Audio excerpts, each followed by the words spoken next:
7 Events That Made America America, and Proved that the Founding Fathers were right all along, by Larry Schweikart. Narrated by Peter Berkrot. Copyright 2010 by Larry Schweikart.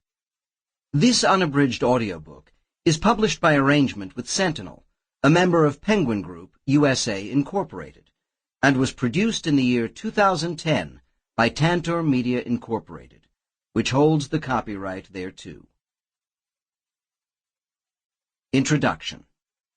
You don't have to be an American history expert to identify certain critical events in our past that shaped our country. Pearl Harbor, the D-Day invasion, 9/11, the assassinations of Lincoln and Kennedy, the Great Depression, important court decisions such as Brown versus Board of Education. These are just a few of the milestones in our nation's history that likely spring to most people's memory. On the other hand, not all important changes in our past have unfolded in a single day, but rather were the results of profound, unresolved issues: slavery and the Civil War, a slow change in culture, the status of women in the 20th century, or the response to long-standing international tensions, the Cold War. No one can point to a particular "where were you" moment with such transformations, as they reflected slow but important incremental changes. The most difficult and interesting parts of history to understand are those that spark deep and significant changes, but are not necessarily obvious.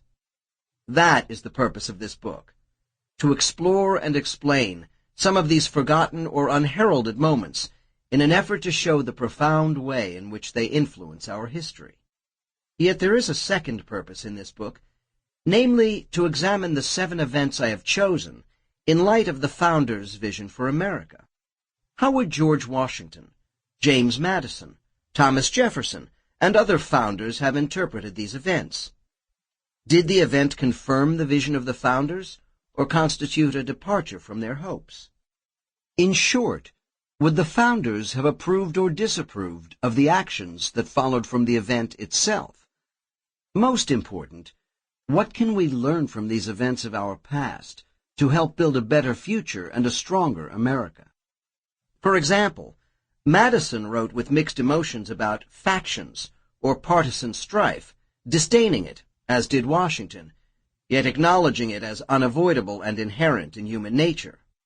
Ambition should counter ambition, he observed. However, he likely would have been appalled at Martin. Sample complete. Ready to continue?